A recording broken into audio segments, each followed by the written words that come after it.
कि एक एक विभाग की जांच कराई जाए और शपथ पत्र मंगाया जाए कि कितने आउटसोर्सिंग मजदूरों का पीएफ अकाउंट खुलवाया गया महोदय, उनको बिना शर्त राजकर्मी का दर्जा दिया जाए महोदय, कितनी बार उनसे परीक्षा ली जाएगा। एक ही 12 साल 15 साल पढ़ाने के बाद उनसे परीक्षा लेने की बात की जा रही है। महोदय, हम पूछना चाहते हैं कि आखिर ये सरकार बदलते ये क्या मजबूरी आन पड़ी कि शिक्षा क्षेत्र में भी आउटसोर्सिंग को बढ़ावा दिया जाने लगा महोदय। एनडीए ही ना आप हैं।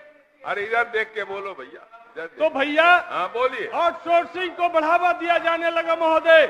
जो रात्रि प्रहरी की नियुक्ति माननीय विधायक लोग की अध्यक्षता में किया जाता था, जिसका मानदेय 5,000 रुपया तय करते थे महोदय, अब आउटसोर्सिंग के माध्यम से 10,000 रुपया दिया जाएगा, लेकिन वो भी उसको नहीं मिलेगा महोदय। ये इस तरीके से माननीय विधायकों को जो अपमानित किया जा रहा महोदय सरकार के द्वारा, इसमें सरकार के भी विधायक है, विपक्ष के भी विधायक हैं, इसमें संशोधन होना चाहिए महोदय। या तो माननीय विधायकों को उस कमेटी से बाहर कर दिया जाए, या तो रखा जाए तो उनकी प्रतिष्ठा की रक्षा की जाए महोदय, ये हम कहना चाहते हैं महोदय। और आउटसोर्सिंग में महोदय सबसे महत्वपूर्ण चीज है कि यदि आरक्षण को खत्म करना है तो उसको विभाग को आउटसोर्सिंग में डाल दो। उसमें न अनुसूचित जाति को आरक्षण मिलेगा, न जनजाति को मिलेगा, न अति पिछड़ा को मिलेगा, न आर्थिक रूप से समान वर्ग के बच्चों को भी मिलेगा महोदय। जिसको वो ठेकेदार चाहेगा उसको बहाल करेगा अपने शर्तों पे, जिसको चाहेगा उसको लात मार के निकाल देगा महोदय।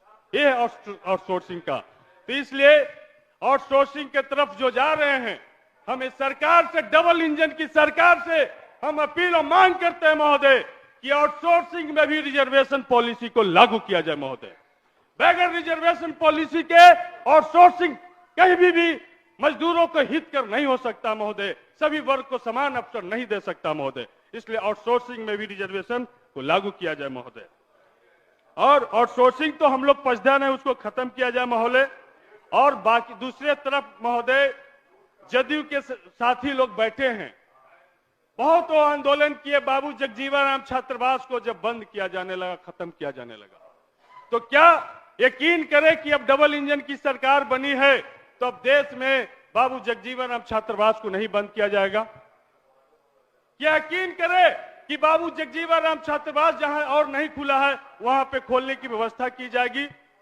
इसलिए महोदय सरकार में आना और जाना ये लोकतंत्र की खूबसूरती है महोदय, लेकिन जिस मुद्दे को लेकर के आप संघर्ष करते हैं, जिस मुद्दे से आप अपनी पहचान बनाते हैं महोदय, यदि उससे कोई समझौता कर लेता है महोदय तो इतिहास उसका भी लिखा जाता है महोदय। इसलिए हम कहना चाहते हैं महोदय कि पूरे बिहार में जो हमने कहा था कि मांझी जी का जो कल्याण विभाग रहा है, उस विभाग की समीक्षा होनी चाहिए महोदय।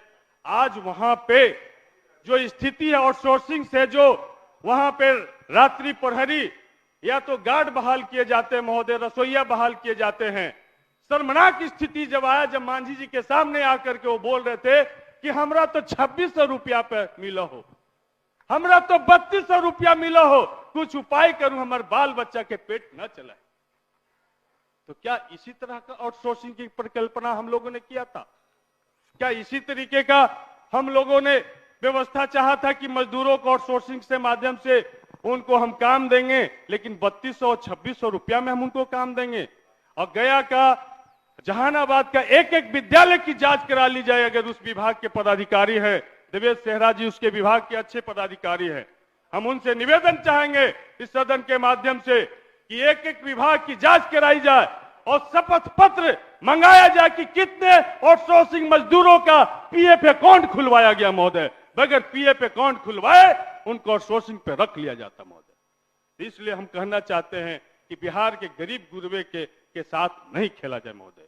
गरीब गुरबे हमारे साथ होते हैं तभी हम सदन में आने के लायक होते हैं। यदि गरीब गुरबे का साथ छूट गया महोदय तो सदन में आने के लायक हम नहीं बचेंगे महोदय। तो उनके हितों के साथ में उनकी हितों की रक्षा की जाए महोदय, ये हम सदन के माध्यम से हम कहना चाहते हैं महोदय।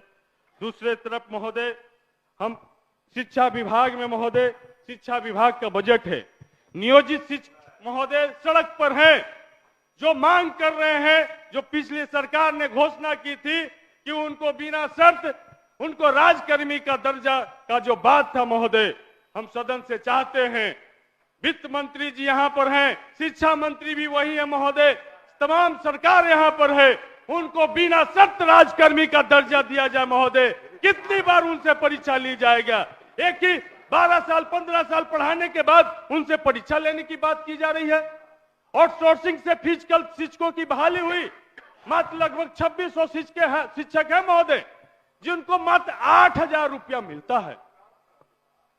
तो सबका मानदेय बढ़ रहा है, सबका नियोजन राजकर्मी का दर्जा दिया जा रहा है। तो हमारे प्रधानमंत्री भी महोदय योग को पूरा विश्व में फैलाने का काम किए, और बगैर फिजिकल टीचर के, बगैर शारीरिक शिक्षक के महोदय हम योग की कल्पना नहीं कर सकते हैं, खेल की कल्पना नहीं कर सकते। समय समाप्त होने वाला। तो महोदय ये हम चाहते हैं महोदय कि उनके जो 2600 जो फिजिकल टीचर हैं, उनको ये सरकार उनको भी राजकर्मी का दर्जा दे, और उन जो परीक्षाएं ली जा रही हैं उनमें उनको भी बैठने का परमिशन दिया जाए महोदय। ये सदन से चाहते हैं महोदय। दूसरा, एक जब हमारी समय समाप्त हो रही महोदय, तो एक कहानी हम सुना करके, छोटी सी कहानी हम अपनी सुना करके महोदय हम अपनी बात को खत्म करेंगे महोदय। एक तानाशाह हुआ था महोदय हिटलर, जिसकी चर्चा पूरी दुनिया में है। वो हिटलर कुछ भी करता था, कितनों भी पब्लिक पे जुल्म करता था, सारा प्राइवेट सेक्टर बेच देता था, लेकिन लोग उसको जयकारा करते थे। हिटलर का नाम तो बजट में नहीं है महोदय, बजट में है क्या? कहानी है महोदय। आप भी सदन में बहुत कहानी सुनाते थे महोदय, एक मेरी भी कहानी सुन लिया जाए महोदय।